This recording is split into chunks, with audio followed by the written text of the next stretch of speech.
G'day people, I'm Sharon and welcome. Today I'm going to show you on Velma's machine, and thank you so much Velma for loaning it to me, how to read and use the things that are on your ready to sew screen in the Janome 550, 500 or 400E. I'm going to begin by turning the machine on.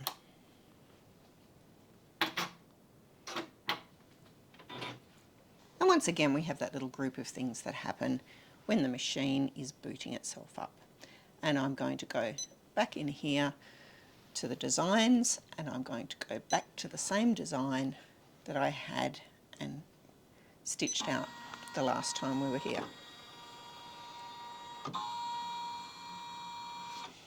We can say OK. You can see here I've got the design that I stitched out last time. I haven't moved anything. It's in there exactly as it was, and it was all stitched out exactly to the design. This is the template that fits into the hoop. And this point here is the centre of the hoop. Any design that you bring in directly from the built-in designs will stitch out with the centre of the design fair and square in the centre of the hoop. That's a bit hard to believe because we sometimes look at it and we think she's over that side of the hoop, but in fact she's not. If you look here, 1, 2, 3 and a bit gets me over to the edge there. 1, 2, 3 and a bit gets me over to her foot. 1, 2, 3, 4, 5 gets me down to her toe. 1, 2, 3, 4, 5 gets me to the top of her head. So although the design looks like it's in one place and most of it is over that side, the actual centre of the design is right in the middle. I'm going to put this now back into the machine so that I can show you some things about it. With the hoop on, this machine is actually set to do the design again. And if I stitched it, it should stitch basically exactly over the top of where this one is. The only difference might be if it was a design that had a lot of stitching in it, it would probably have been pulled in the hoop. It would be a very small amount in this particular design because it's not a very dense design. Here's the information we've got on the ready to sew screen. It's telling me what hoop I need to be in, which is the 14 by 14 or 140 by 140 millimeters hoop. It's telling me exactly what size the design is. It's because this machine is set currently to metric. It's telling me in 68 by 100 millimeters. It's telling me the machine is set to sew at 600 stitches per minute, that the tension is on auto. There are 5 colours in the design and it will take 6 minutes. I'm not going to change things at the moment in the settings. I'm just going to work with what I've got here.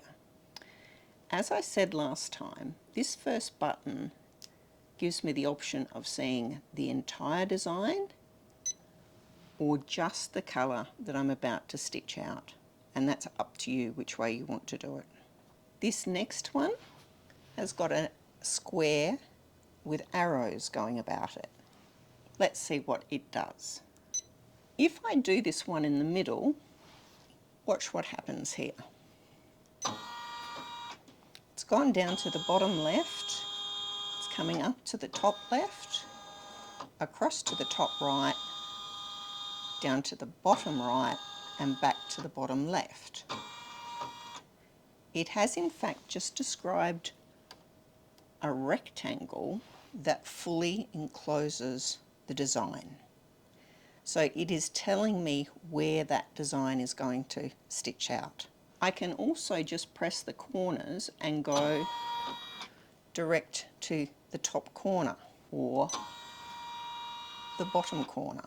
If I was trying to put this design onto a shirt and there was a pocket that I was trying to avoid, I could go down here and check, am I going to manage to sew the pocket shut by having this design too close to where the pocket is. So to get back to the centre of the design, I need to use that centre one. This next one here looks like that, except that it's broken lines where the arrows are. And I'm going to show you what happens. It's telling me to press the start-stop button. Once again, the start-stop button never works if you've got the foot up. Let's see what happens now.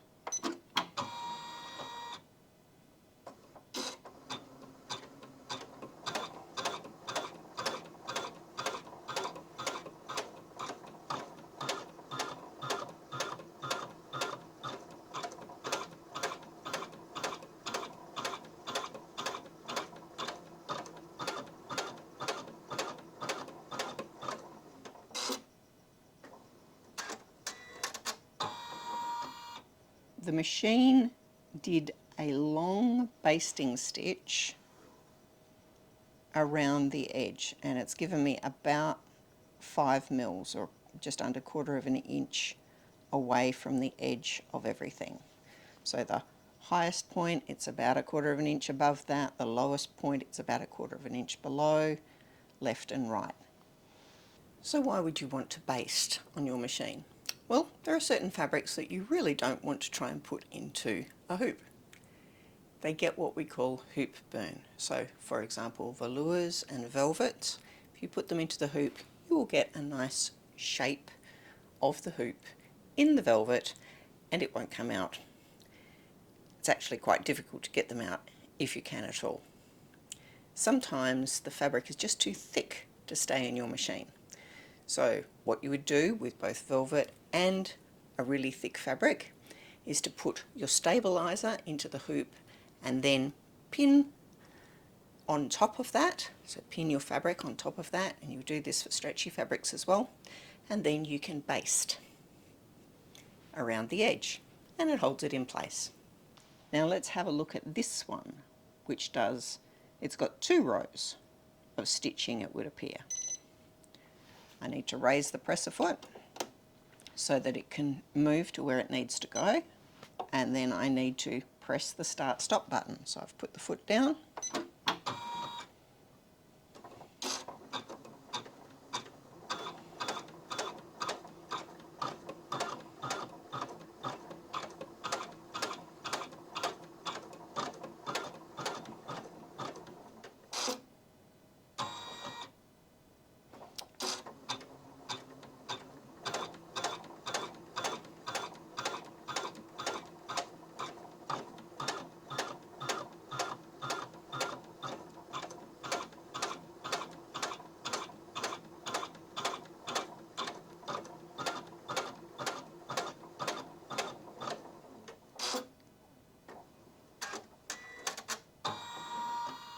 With this one, it's stitched a basting stitch rectangle in the middle, and then it did another one that is the same as the previous example.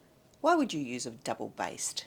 Well, it could be that that's the only way to get a large bit of fabric to stay stable, particularly, for example, a stretchy fabric in a big hoop. If you don't hold that bit in the middle nice and firm, it could be that it stretches around even though there's a further basting stitch further out. To get out of this section, we need to go X. Once again, raise presser foot. Doesn't like moving the hoop while the presser foot is down. The next one here is a toggle, and the toggle is between colours that you can see down here and having arrows down here. We'll come back to this in a minute. So we're toggling between being able to see the colours and seeing 4 arrows. The next one is actually for skewing the design. So if you have got a design in there and you've hooped things up on a bit of a funny angle, you can actually turn the hoop. So as I move this,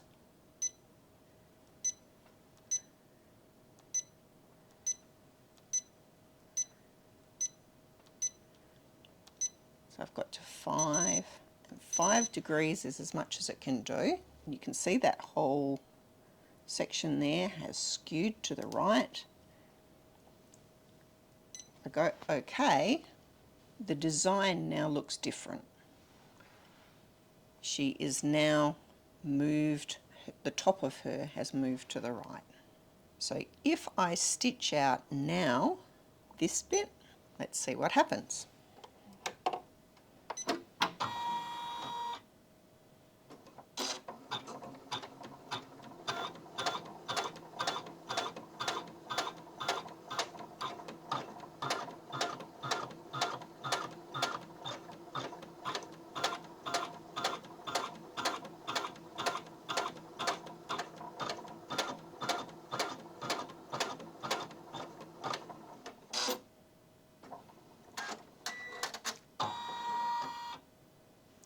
Essentially, that foot has moved, is going to be a bit further to the left.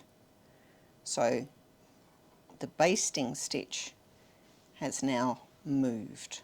The design will be the same, but she's going to be skewed differently. I will take her back to how she was. When you do anything here, you have to go OK. If you don't go OK, the machine won't remember what you've done to it. These arrows are page up, down. I'm going to go over the page. I did show you this last week, and this shows you all of the colours that are going to be necessary in this design. And we've currently got a thread reel highlighted, and they're the colours of the thread. If I press on the stitch or the needle, it tells me what the stitches or how many stitches are going to be done in each colour. When I'm happy, I've checked everything out that I want to know, I can get out of there. The next one here is my tension area, and this is a Janome icon that they use for tension all over the place. Embroidery tension is quite different to sewing tension. Sewing tension, you're trying to get the lock between the bobbin and the top into the layers of fabric. With embroidery, we are trying to make sure that the bobbin thread never appears on the top.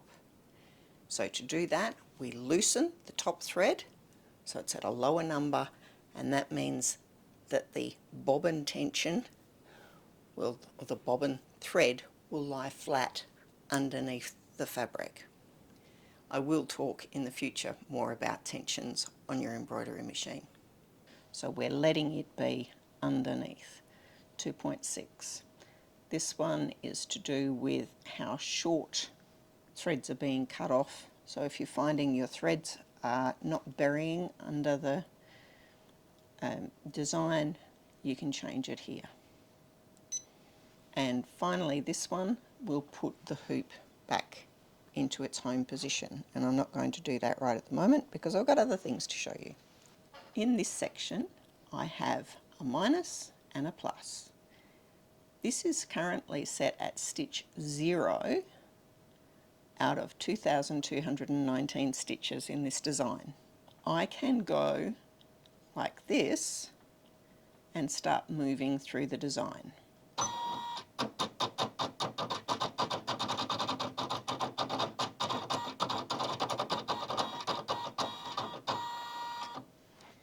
And now I have moved up to colour 2.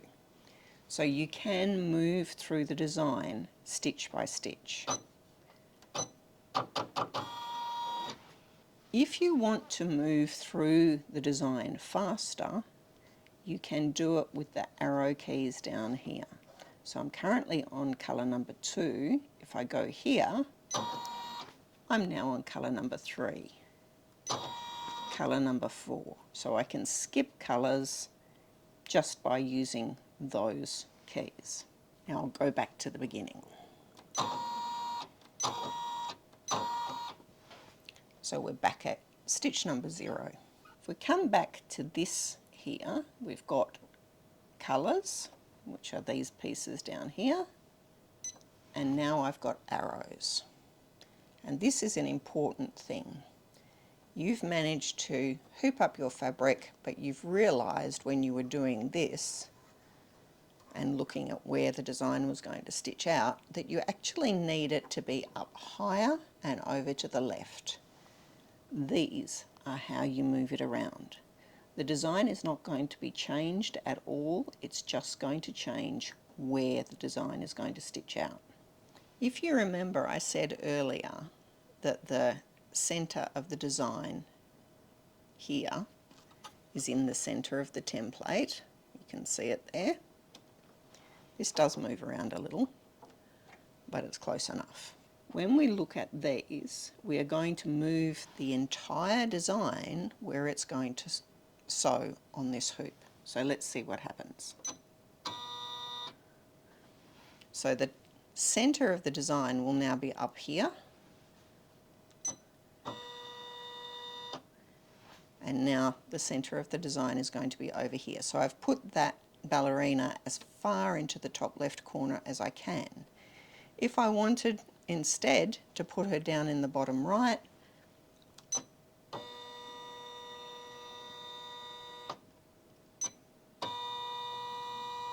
it's merely a matter of me holding those keys to shift her around. If I do it one step at a time, it takes a long time to get where I want to go, but it's much more accurate. That's it for the Ready to Sew screen on the Janome 400, 500 and 550E. Hope you've enjoyed this and learned something about your machine. Once again, big thanks to Velma for loaning me her machine. If you've got any questions, please put them in the comments below, and I'll see you next time.